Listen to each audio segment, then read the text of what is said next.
And another important thing is rehabilitation.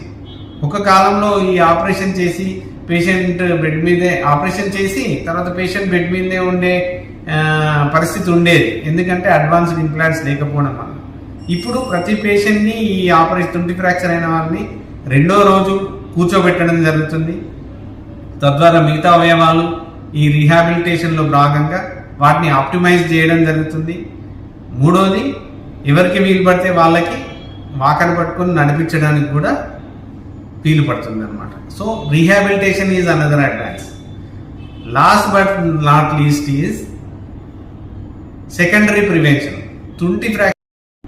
తుంటి fracture అయినప్పుడు కానీ వేరే ఏ ఆస్టియోపోరోటిక్ ఫ్రాక్చర్ అయినా కానీ పేషెంట్కి ఆపరేషన్ చేసి ఎముక మళ్ళీ అతికిపోయినప్పటికీ ఫ్యూచర్లో